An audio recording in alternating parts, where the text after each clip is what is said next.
that a pub? Looks like a pub. Yeah, it's a Diggers Rest Hotel. This is the town centre of Lightning Ridge in northern New South Wales. This vacant space behind me has been empty for about 14 years since the Diggers Rest Hotel burnt down for the second time in 2006. The beloved pub was originally built in 1909 as the Imperial Hotel, which looked something like this. Unfortunately, the Imperial didn't last very long and burnt down in 1927 to be replaced with a building of fairly similar design, which looked something like this. It changed a little over time. It looked like this in the 1980s. Probably the most significant change to its appearance occurred in the early 2000s when the iconic corner door was relocated to the side of the building.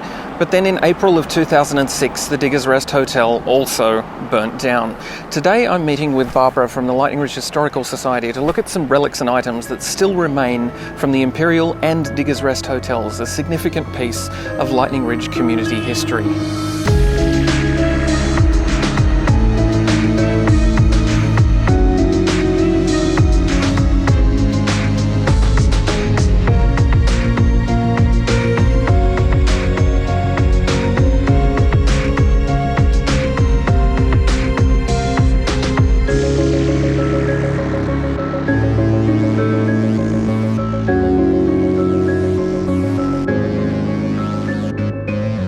So just before we go to meet up with Barb, we've already had a look at one amazing artefact from the Diggers Rest Hotel, which is Harold Hodges' opal teeth, which are now in the collection of the Australian Opal Centre. A while ago I spoke to Jenni from the Australian Opal Centre about Harold's teeth, and we will be looking at the horribly beautiful things again in more detail in a future video. We love these teeth at the Australian Opal Centre because to us they embody the humour and the resourcefulness, the characters and the sense of adventure that epitomises Lightning Ridge. They were Harold's party teeth. He did it for fun and he wore them proudly. The teeth were displayed at the hotel for many years but were removed long before the pub burnt down. I met up with Barbara on the Opal Fields to check out one of the more significant relics from the Diggers Rest. So good morning. Here we are out on the 3 Mile field at Lightning Ridge. And we're looking at the old safe that was in the original Diggers Rest, known as the Imperial Hotel of the day.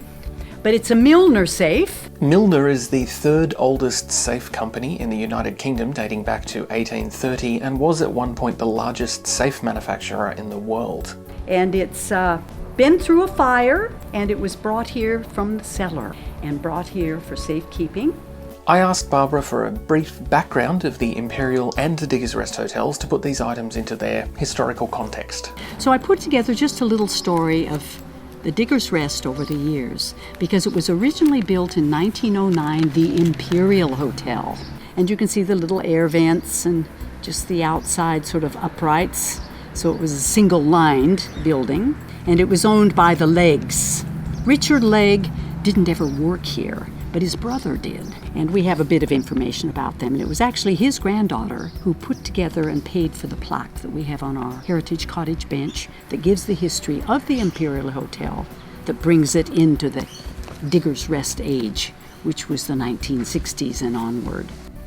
But when it burned down in 1927, they built it on the same location, looking pretty much like it did when it burned down today, but different views. 1921, the Tree of Knowledge stood outside the Diggers, and that was also iconic in the middle of the intersection, as you can see. Now in the 40s, the pub rebuilt with a low-hanging roof line, as you can see, just weatherboard, cypress pine weatherboard, different sides at the front, and the little boy with the original Imperial sign. And what we find is that really over the years, it was only owned by about 4 different parties, but lots of lessees. The name change happened in about 1965 when a man by the name of Derek Skeets bought the pub.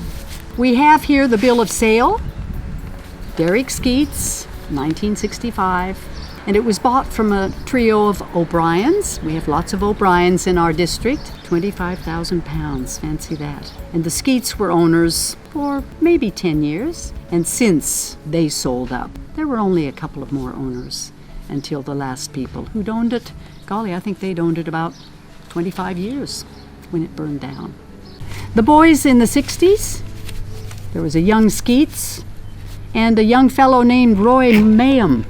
His dad was the publican, and he just returned to us this wonderful presentation of a rum tap and the Tooheys tap, and now he's donated them back to the Historical Society. Looking more like we remember it, 1980s. I don't know how many kegs they went through, but it was a record in most cases. And in 2000, the new veranda, or mural paintings, really brought it into the new century. But fire, of course, took it out of the century. The Diggers Rest Hotel burnt down at 11 p.m. on April 23, 2006. Around 30 firefighters from the area came to fight the blaze. Thankfully, no one was hurt in the fire, but unlike the fire in 1927, the hotel has never been rebuilt. Instead, a vacant space remains in the centre of town, which is occasionally used for markets and events. On a somewhat lighter note, the Diggers Rest was famous for its artwork. One of the first things a lot of people thought after the hotel burned down in 2006, apart from where will I go to get my beer now, was oh my god, did they get those paintings out, referring to the series of cartoons painted in 1966 by artist Brian Maloney. Who knows? Maybe he spent a couple of nights at the Diggers and paid for them with his artwork. The iconic series of cartoons depicted elements of the opal mining lifestyle and often showed the adventures of a miner coming to Lightning Ridge to seek his fortune and leaving 1 year later with the seat out of his pants. A typical opal miner, coming to the town with high hopes and often retreating with nothing at all. Unfortunately, the artwork was not rescued before the fire and was lost. The good news, though, is that there is a second set of cartoons by Brian Maloney showing yet another failed miner, which is safe and sound at the Wallingulla Motel.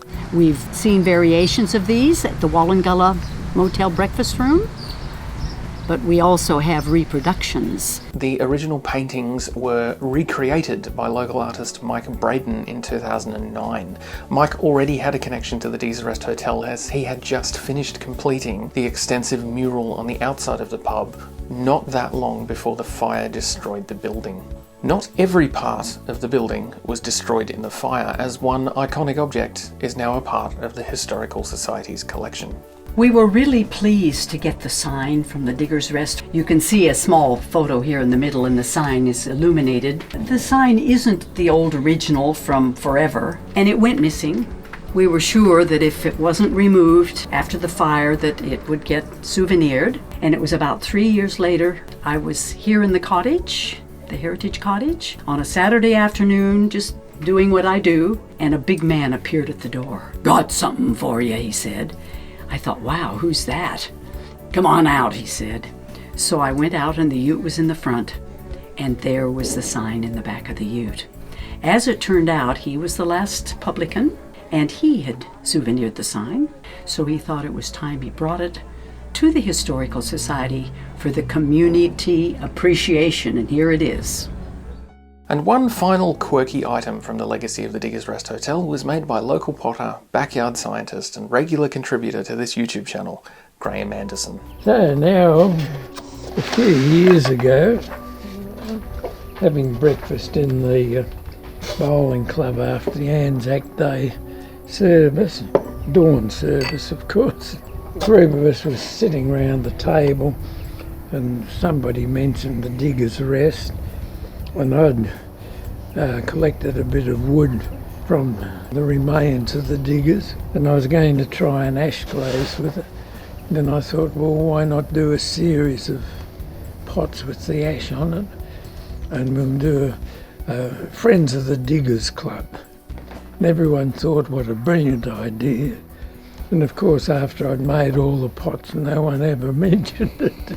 There were various mixes of the ash, and it's handy for drinking because it's a non-slip grip. So some of them came out fairly pale, some came out fairly dark, but none of them are very attractive, apart from the inside. Really nice smooth glaze for that. I'd be quite happy to drink from this myself. The main problem with it, of course, for most people here, it's not big enough.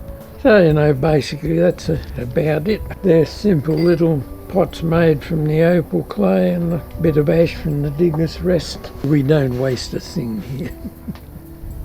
So thank you so much to Barbara and Graham and Jenny. Now, you're probably thinking, but isn't there so much more stuff from the Diggers' Rest to show everyone? And you're absolutely right. This video has showcased only the items in the collection of the Lightning Ridge Historical Society, the Australian Opal Centre, and Graham Anderson's unique Diggers' Rest ash pots.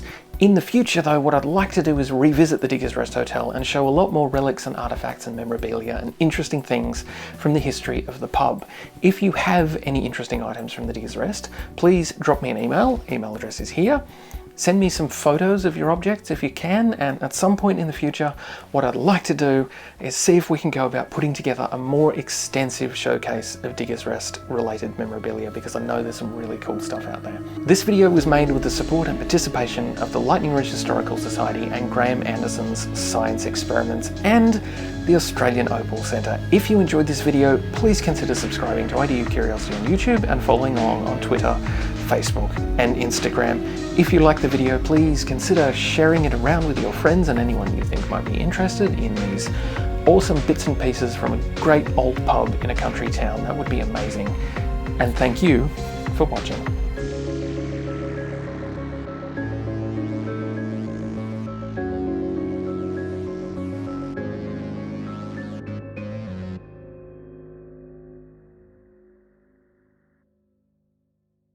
A significant piece of Lightning Ridge community history. Beep, beep, beep, beep, beep, beep, beep. To be replaced with a building of a very similar design, which looked something like that caravan. This. It changed a little over... There's a truck.